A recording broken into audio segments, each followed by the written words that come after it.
அனைவருக்கும் வணக்கம். பிடிஆர் அவர்கள் எனக்கு அரசியலே வேண்டான்னு ஒதுங்கி லண்டன் போறாரு.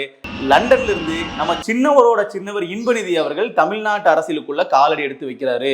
இதை பார்த்த உடனே திமுகவில் உள்ள சீனியர் அமைச்சர்கள் எல்லாம் கடும் கோவத்துல இருக்காங்க. குறிப்பா நேரு அவர்கள் கொந்தளிச்சிருக்கிறாரு.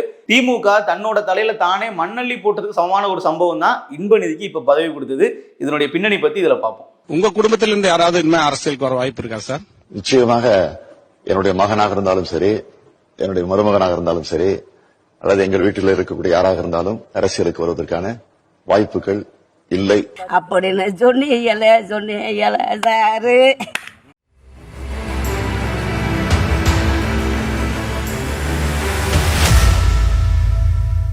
கலைஞர் கருணாநிதி அவர்களுடைய கொள்ளு பேரனும் முதல்வர் ஸ்டாலின் அவர்களினுடைய பேரனும் துணை முதலமைச்சர் உதயநிதி அவர்களுடைய மகனும் ஆகிய இன்பநிதி அவர்கள் தற்போது தமிழக அரசியலிற்குள் காலடி எடுத்து வைத்திருக்கிறார்.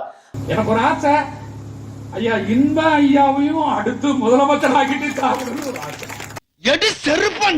திமுக பொறுத்தளவுல தங்களுடைய வாரிசுகளை அரசியலுக்குள்ள கொண்டு வரணும் அப்படின்னா அதுக்கு ஒரு பேட்டர்ன் இருக்கு, அதுக்கு ஒரு டெக்னிக் இருக்கு. என்னன்னா, முதல்ல ஒரு பத்திரிகையிலயோ இல்ல ஒரு ஊடகங்கள்லயோ ஒரு குறிப்பிட்ட ஒரு பதவியை கொடுப்பாங்க. அப்படிதான் அந்த காலத்துல மு.க. ஸ்டாலின் அவர்கள் முரசொலி நிர்வாகத்துறையில இருந்திருக்காரு.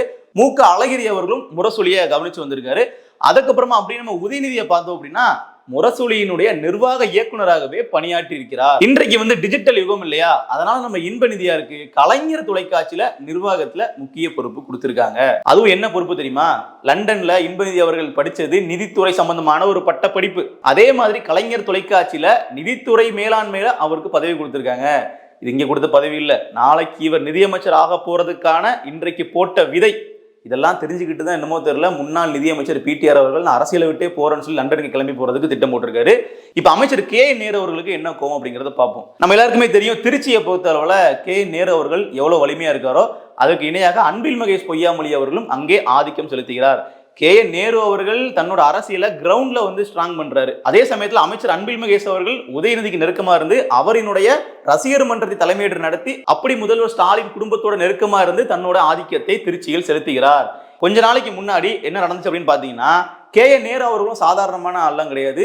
நீங்க மட்டும்தான் வாரிசு அரசியல் பண்ணுவீங்களா, நானும் பண்றேன் பாருங்கன்னு தன்னுடைய மகன் அருண் நேருவை தன்னுடைய அரசியல் வாரிசாக முன்னிலைப்படுத்தி அரசியல் பண்ணிட்டு வந்தாரு. அப்ப நேரு அவர்களுக்கும் தொண்டர்கள்லாம் இருப்பாங்க இல்லைங்களா, அவங்க போஸ்ட் அடிக்கிறாங்க, எங்கள் சின்னவரே. திருச்சியில தான் படிச்சாங்க. அது ஒன்றும் ஸ்டாலின் அவர்களோட வீட்டு முன்னாடியோ இல்ல சென்னையிலோ அடிக்கல, திருச்சியில் எங்கள் சின்னவரின் போஸ்ட் அடிச்சதுக்கு அந்த போஸ்டர்கள் கிழிக்கப்பட்டது. அது யாரால் கிழிக்கப்பட்டிருக்கும்? யார் சின்னவர்னு கூப்பிடுறோம்? நம்ம உதயநிதி அவர்கள் தான் சின்னவர். அது ஸ்டாலின் குடும்பத்துக்கு மட்டும் இல்ல, ஒட்டுமொத்த தமிழ்நாட்டுக்குமே சின்னவர் அப்படிங்கிற பெயரை பேட்டர்ன் ரைட்ஸ் பண்ணி வச்சிருக்காங்க. அதனால அந்த போஸ்டர் கிழிக்கப்பட்டது. கிட்டத்தட்ட திமுகவில் உள்ள சீனியர் அமைச்சர்கள் பலரும் முதல்வர் ஸ்டாலின் அவர்களுடைய குடும்பம் இந்த அளவிற்கு ஆதிக்கம் செலுத்தி வருவதை விரும்பவில்லை. யாருமே விரும்ப மாட்டாங்க.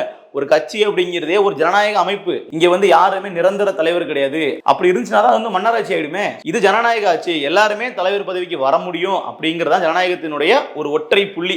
ஆனா அது திமுகவிற்கு கிடையாது அப்படிங்கிறதான் வரலாறு. இதுல அந்த இன்பநிதியை எப்படிலாம் ப்ரமோட் பண்றாங்கன்னு பாருங்க. காலை 11 மணிக்கு விடுகிறாராம், மாலை 5:30 மணிக்கு தான் செல்கிறாராம். கலைஞர் டிவியில் உள்ள முக்கிய நிர்வாகிகளோடு ஆலோசனை மேற்கொள்கிறாராம். இது 21 வயசுலயா? 21 வயசுல அவர் கலைஞர் டிவியில் உள்ள நிர்வாகிகளோடு ஆலோசனை மேற்கொள்கிறார். அந்த நிறுவனத்தை எப்படி வழி நடத்தணும் அப்படின்னு அவங்களுக்கு சொல்லி கொடுக்கிறார். அந்த அளவுக்கு நீங்க ப்ரமோட் பண்ணிட்டு இருக்கீங்க. ஏன் சீட்டை கொஞ்சம் கொடுத்தீங்கன்னா இன்டர்வியூ ஆரம்பிக்கலாம். இது எங்க தாத்தா காலேஜ். இதே காலேஜ்ல படிக்கிறதுனால என்னைய ஸ்டூடெண்ட்னு மட்டும் நினைச்சிடாதீங்க. இதெல்லாம் எங்க போய் நிற்கும் அப்படின்றதுக்கு நம்ம ஒரு சிறந்த உதாரணத்தை பார்ப்போம். ஒரு வரலாற்று பூர்வமாக இந்த விஷயத்தை நம்ம பார்க்க வேண்டிய இடத்துல இருக்கும். என்னன்னா, கலைஞர் அவர்களுக்கு பிறகு ஸ்டாலின் அவர்கள் முதலமைச்சர் ஆனார் அப்படிங்கிற ஒரு வரியில நம்ம சொல்லி முடிச்சிடுறோம். ஆனா அவர் அப்படி ஆகல. கலைஞருக்கு பின்னாடி ஸ்டாலின் அவர்கள் நேரடியாக முதலமைச்சர் ஆகவில்லை. ஸ்டாலின் அவர்களோட அரசியல் பயணத்தை பார்த்தோம் அப்படின்னா நமக்கே பரவாயில்லையே, இத்தனை ஆண்டு காலம் அரசியல் இருந்திருக்காரு அப்படின்னு வியக்கத்தக்க வகையில தான் இருக்கு. நம்ம தேடி பார்க்கும்போது தான் தெரியுது, ஸ்டாலின் அவர்கள் தன்னோட 20வது வயசுல திமுகவினுடைய பொதுக்குழு உறுப்பினர் ஆயிருக்காரு. அவர் பிறந்தது 1953, திமுகவோட பொதுக்குழு உறுப்பினர் ஆனது 1973. கிட்டத்தட்ட ஒரு பொதுக்குழு உறுப்பினர் ஆறதுக்கு முன்னாடியே கட்சிக்கான பணிகளை செஞ்சிருக்காரு. சின்ன வயசுல இருந்தே திமுகவில் இணைந்து பணியாற்றி இருக்கிறார். இப்ப நமக்கு முதலமைச்சர் இருக்கக்கூடிய ஸ்டாலின் அவர்கள் அடுத்தது 1976 மிசாவில் கைதானதாக சொல்லப்படுகிறார். அது கைது ஆனவரோ ஆகலையோ அந்த சமயத்திலேயே ஒரு தீவிர அரசியல் இருந்தார் அப்படின்றதுக்காக நான் சொல்றேன். அடுத்து 1982 திமுகவினுடைய இளைஞர் அணி செயலாளர். இது ஒரு முக்கியமான பதவி. இந்த பதவி எப்ப கொடுக்குறாங்க? கட்சியில் ஒரு முக்கிய பொறுப்புல வந்ததற்கு பின்னாடியுமே ஒரு 10 வருஷம் கழிச்சு தான் கொடுக்குறாங்க. அடுத்து 1989 தான் மு.க. ஸ்டாலின் அவர்கள் சட்டமன்ற உறுப்பினர் எம்எல்ஏ ஆகிறாரு. கிட்டத்தட்ட திமுகவினுடைய பொதுக்குழு உறுப்பினராகி 16 ஆண்டுகள் கழித்து தான் அவர் எம்எல்ஏவே ஆகிறாரு. அடுத்து 1996 இருந்து 2002 வரைக்கும் சென்னை மேயர். அடுத்து 2003 திமுகவினுடைய துணை பொதுச் செயலாளர். 2006 தான் ஸ்டாலின் அவர்கள் அமைச்சராகவே ஆகிறாரு. அப்புறம் 2009 முதல் 2011 வரை துணை முதலமைச்சர். 2016 ஆண்டு திமுகவினுடைய எதிர்க்கட்சி தலைவர். 2018 ஆண்டு கலைஞர் கருணாநிதி அவர்கள் மறைஞ்சிடறாரு. அவர் இறந்த பின்புதான் ஸ்டாலின் அவர்கள் திமுகவிற்கு தலைமை ஏற்கிறார். 2021 முதல்வர் ஆகிறார். கிட்டத்தட்ட நீங்க பாத்தீங்கன்னா ஸ்டாலின் அவர்களுக்கு 50 ஆண்டு காலத்துக்கு மேலாக அரசியல் பயணமே இருக்கு அவர் முதலமைச்சர் ஆகிறதுக்கு முன்னாடி. ஆனா இந்த அளவிற்கு அவருடைய அரசியல் பயணம் நீண்ட காலமாக இருந்த போதும் நாம அவரை வாரிசு அரசியல் சொல்லலாம். சொல்றதுக்கான முழு உரிமை நமக்கு இருக்கு. ஏன்னா ஸ்டாலின் மட்டும்தான் 50 ஆண்டு காலம் அரசியல் இருந்தாருன்னு இல்ல. ஸ்டாலினை போல் எக்கச்சக்கமான நபர்கள் திமுக உழைத்திருப்பார்கள். ஸ்டாலினை விட திறமையான அறிவான நபர்கள் நிறைய பேர் இருப்பாங்க. ஆனா அவங்களுக்கு எல்லாம் ஏன் கொடுக்கலங்கிற கேள்வியை நான் இப்போ வரைக்கும் கேட்டுட்டு இருக்கோம் இல்லைங்களா? அது சரியான விமர்சனம் தான். ஸ்டாலின் அவர்கள் வாரிசு அரசியலில் வந்தார் என்பது உண்மைதான். இருந்தாலும் அவர் உழைத்தார் என்பதும் உண்மை. அதுக்கப்புறம் வைல்டு கார்டு என்ட்ரி கொடுக்குறாரு நம்ம சின்னவர். நீங்க நல்லா புரிஞ்சுக்கங்க, அப்பாவோட அரசியல் வாழ்க்கையே 50 வருஷம் இருக்கு. அப்பவும் இவர் அவங்களோட வீட்டுல தான் இருக்கிறாரு. ஆனா நம்ம சின்னவர் அரசியலுக்கு எப்போ வந்தாரு தெரியுமா? நம்ம சின்னவர் பிறந்தது 1977. நம்ம சின்னவர் அரசியலுக்கு வந்தது 2019. கிட்டத்தட்ட 42 வயசுல தான் அரசியலுக்கே அவர் வர்றாரு. வந்த உடனே திமுகவினுடைய இளைஞர் அணி செயலாளர். பல ஆண்டுகள் காத்திருந்து ஸ்டாலின் அவர்களுக்கு கிடைத்த பதவி இங்க சின்னவர் உதயநிதி அவர்களுக்கு வந்தவனே கிடைச்சிருச்சு. இது ஒன்று. சரி, அப்ப கூட திமுகவினர் எப்படி முட்டு கொடுத்தாங்கன்னா, எப்பா இது என்ன எம்எல்ஏ பதவியா எம்பி பதவியா? இது கட்சி பதவி. இனிமேதான் அவர் வேலை செய்ய போறாரு. எப்படி வேலை செய்யறாருன்னு பார்ப்போம். அதுக்கப்புறம் நாங்க அடுத்தடுத்த கட்டத்தை பார்த்துக்குவோம் அப்படின்னு ஓரளவுக்கு சமாளிக்க பார்த்தாங்க. அப்புறம் 2021 அவருக்கு சேப்பாக்கம் தொகுதி ஒதுக்கப்பட்டது. சேப்பாக்கம் திருவள்ளிக்கேணியில் ஒரு எம்எல்ஏவா ஜெயிக்கிறார். அவர் எம்எல்ஏ ஆகி ஒரு 6 மாசம் கூட இருக்காதுங்க. அதுக்குள்ள நம்ம அன்பில் மகேஷ் டீம், அன்பில் மகேஷோட அந்த ஒரு கேங் என்ன பண்றாங்கன்னா, எங்களுடைய தலைவர் உதயநிதி அவர்களை அமைச்சராக்குக, அவரை அமைச்சராக்கும் முறை நாங்கள் போராடுவோம் அப்படின்னு அங்கங்க ஒரு குரல்கள். யார் அது குரல் கொடுக்குறான்னு பார்த்தா இவங்களே சொல்ல வைப்பாங்கல்ல. இவங்க ஆளுங்களே செட்டப் பண்ணி மீடியா முன்னாடி பேச வச்சு, நீங்க உதயநிதி எப்படியாவது நீங்க அமைச்சராக்கி ஆகணுங்க, அவரோட செயல்பாடுகள் ரொம்ப அருமையா இருக்குங்க, ஆச்சா பூச்சான்னு பேசினாங்க. கடைசியில் 2022 ஆண்டு அவரை அமைச்சராகவும் ஆக்குனாங்க. விளையாட்டுத்துறை அமைச்சர் மற்றும் சிறப்பு திட்டங்கள் அப்படிங்கிற ஒரு போர்ட்ஃபோலியோ அவருக்கு ஒதுக்குனாங்க. சிறப்பு திட்டம் அப்படிங்கிறது தமிழ்நாட்டில் உள்ள மற்ற அனைத்து அமைச்சரவையிலுமே முக்கியமான ஏதாவது ஸ்பெஷல் ஸ்கீம் போடுறாங்கன்னா இவர்கிட்ட நிற்கணும். அந்த மாதிரியான ஒரு முக்கியமான போர்ட்ஃபோலியோ அது. அதற்கப்புறம் பார்த்தீங்கன்னா 2024 செப்டம்பர் 28 துணை முதலமைச்சராகவே ஆக்கிட்டாங்க. செம்ம ஷாக் எல்லாருமே. என்னங்க இது, வந்தாரு எம்எல்ஏ ஆனாரு, அமைச்சர் ஆனாரு, இப்ப துணை முதலமைச்சர் ஆயிட்டாரு, போற போக்க பார்த்தா எங்க கூட நிப்பாட்டுவீங்கன்னு தெரியலையே அப்படின்னு வெளியிருந்து நாம ஷாக்காவல, கட்சிக்குள்ளேயே இந்த குரல்கள் கேட்க ஆரம்பிச்சது. அதாவது உண்மையான நேர்மையான சில திமுக தொண்டர்கள் இருப்பாங்க இல்லையா, இருப்பாங்க, கொஞ்சம் பேர் இருப்பாங்க. அவங்க எல்லாருமே என்ன கேட்கறாங்கன்னா, எங்க உதயநிதியே கொண்டு வாங்க, அதுக்கு நீ இப்படியா இவ்வளவு ஃபாஸ்டாவா, படிக்கட்ல ஏறலாம், இப்படி லிஃப்ட் வச்சா ஏறுறது, ராக்கெட் ஸ்பீட்ல ஏறுறது அப்படிங்கிற மாதிரி அவர்களே சில கேள்விகளை எழுப்புனாங்க. உதயநிதி அவர்களுக்கு அவ்வளவு அரசியல் அனுபவம் கிடையாது, நாளைக்கு நீங்க கட்சியை ஒப்படைச்சிங்கன்னா அவர் கையில கட்சி பாதுகாப்பா இருக்காதுங்கிற மாதிரி கட்சியில் விஷயம் தெரிஞ்ச அறிவுள்ள சில நபர்கள் அறிவுரெல்லாம் சொல்லுவாங்க. அப்படி சொல்றவங்க எல்லாம் அவர்கள் எல்லாருமே திராவிடத்துக்கு எதிராக பேசக்கூடிய சங்கிகள் அப்படின்னு முத்திரை குத்தப்பட்டு திமுகவுக்கு இல்லையே ஓரம் கட்டப்படுறாங்க. இப்ப என்னன்னா, உதயநிதி அவர்களை கொண்டு வந்து இங்க இருக்கக்கூடிய பாதி சீனியர் அமைச்சர்களுக்கு பிடிக்கல. ஏன்னா அமைச்சரவை பட்டியல்ல உதயநிதி அவர்கள் சீனியர் அமைச்சர்கள் எல்லாம் தாண்டி துரைமுருகனுக்கு கீழே வந்துட்டார். ஸ்டாலின், துரைமுருகன், அப்புறம் நம்ம உதயநிதி அவர்கள் தான் இருக்காரு. ஏங்க கொஞ்சமாவது யோசிச்சு பாருங்க. கே.என். நேரு அவர்கள், பொன்முடி அவர்கள், ஏவா வேலு, இப்படின்னு எக்கச்சக்கமான பேர், இவங்களெல்லாம் தாண்டி உதயநிதி அவர்கள் முன்னாடி வந்துட்டாரா இந்த குறுகிய காலத்துல? அப்படி என்னடா அச்சீவ் பண்ணாருன்னு கேட்டா, நாடாளுமன்ற தேர்தலில் உதயநிதியினுடைய சூறாவளி பிரச்சாரத்தின் காரணமாக நாங்கள் 40 தொகுதிகளை வென்றோம் அப்படின்றாங்க. இது ஒரு சாதனையா? அது உதயநிதி பண்ணாரா, உதயநிதியை சொல்ல வச்சு பண்ணீங்களா? இதெல்லாம் ஒரு சாதனையா சொல்லிட்டு இருக்காங்க. உதயநிதி அவர் அப்படி எதுவுமே பண்ணல. இவங்களாவே ஒரு பிராண்டிங் மாஸ்டர்.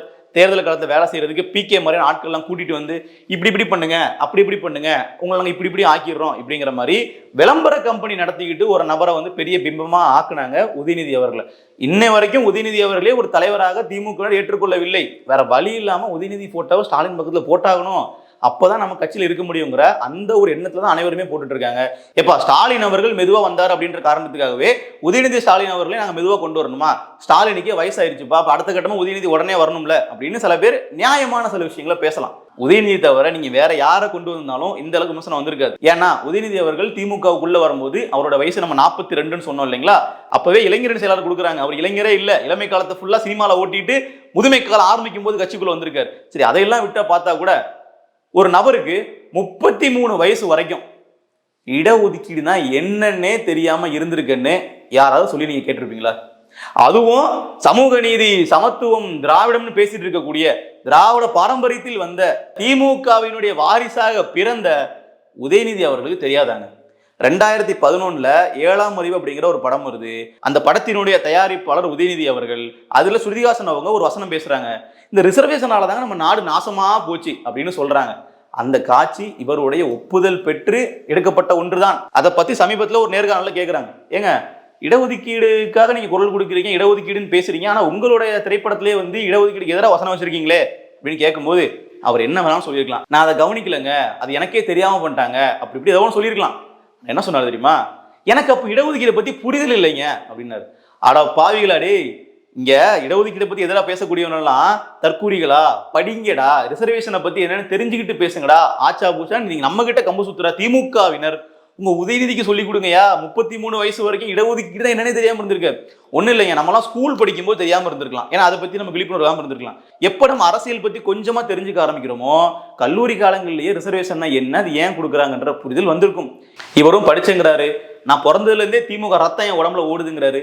ஆனா இடஒதுக்கீடுனா என்னன்னு தன்னோட 33வது வயசு வரைக்கும் அவருக்கு தெரியலைங்க. அதுக்கப்புறமும் தெரியுதான்னு தெரியல, இப்பவும் தெரியுமான்னு தெரியலன்னு வச்சுக்கோங்க. இருந்தாலும் இப்படிப்பட்ட இடஒதுக்கீடு என்றால் என்னவென்றே தெரியாத ஒரு நபரை தான் நீங்கள் தலைவராக கொண்டாட துடிக்கிறீர்கள் அப்படிங்கிற ஒரு குறிப்பை நம்ம வச்சுக்கணும். இப்ப அதை விட கொடுமை என்னன்னு பார்த்தா, இன்பநிதி அவர்கள் தன்னோட 21 வயதில் நிதித்துறையில் தன்னுடைய பட்டப்படிப்பை முடித்துவிட்டு தமிழ்நாட்டை தூக்கி நிலைநாட்ட வந்துள்ளார், அரசியலில் கால் பதித்துள்ளார். இன்னைக்கு நீங்க கலைஞர் டிவில நிர்வாக பொறுப்புல இருப்பீங்க, நாளைக்கு நீங்க திமுகவில் இளைஞர்ல சேருவீங்க, அதுக்கப்புறம் சட்டமன்ற தொகுதியில் நின்று எம்எல்ஏ ஆவீங்க, அதுக்கப்புறம் அமைச்சர் ஆவீங்க, அதுக்கப்புறம் துணை முதலமைச்சர், முதலமைச்சர்னு போயிட்டே இருப்பீங்க. நாங்க உங்களுக்கு போஸ்ட் ஓடிட்டே உட்கார்ந்து இருக்கணுமா அப்படிங்கிற கேள்வி ஒரு சாதாரண கடைநிலை ஊப்பி உடன்பிறப்புக்கு தோன்றுமா தோன்றாதா? அதெல்லாம் அவங்க யோசிப்பாங்களா மாட்டாங்களா? அதனால இது கட்சிக்கே வந்து மிகவும் ஆபத்தாக போகக்கூடிய விஷயமா இருக்கும். ஏன் அதை சொல்றேன்னா, தலைவன் எவ்வளியோ அவ்வளியே தொண்டன் அப்படிங்கிற அடிப்படையில திமுகவில் உள்ள பிற அமைச்சர்கள் அனைவருமே தங்களுடைய வாரிசுகளை கட்சிக்குள் களமிறக்க ஆரம்பித்து விட்டனர். பெரிய அளவுல, குறிப்பா துரைமுருகன் திமுக அமைச்சர், அவருடைய மகன் கதிரான நாடாளுமன்ற உறுப்பினர், KN நேரு அவர்கள் அமைச்சர், அவருடைய மகன் அருண் நேரு பெரம்பலூர் தொகுதியினுடைய நாடாளுமன்ற உறுப்பினர், பொன்முடி முன்னாள் உயர்கல்வித்துறை அமைச்சர், அவருடைய மகன் சிகாமணி நாடாளுமன்ற உறுப்பினர், ஏவா வேலு அமைச்சர், அவருடைய மகன் ஏவா கணேசன் ஏற்கனவே கடலூர்ல சட்டமன்ற தொகுதியில போட்டிட்டு இருக்காரு. இப்படியாக நீங்கள் உங்களோட வாரிசுகளை நீங்க உள்ள இறக்குனீங்கன்னா உங்க கட்சியினரும் உங்க கீழே உள்ள அந்த குறுநில மன்னர்கள் போல இருக்கக்கூடிய அமைச்சர்களும் அவர்களுடைய வாரிசுகளை உள்ள இறக்குவார்கள். அப்ப என்ன ஆகும், கட்சி உள்ளிருந்து உடைந்து போகும். புதுசா ஒரு தொண்டை வந்து கட்சியில சேர்ந்து நாம என்னைக்குப்பா இங்க அமைச்சராக முடியும், நாம என்னைக்குப்பா இங்க எம்எல்ஏ ஆக முடியும்னு சொல்லி வெறுத்து வெளியே போயிருவாங்க.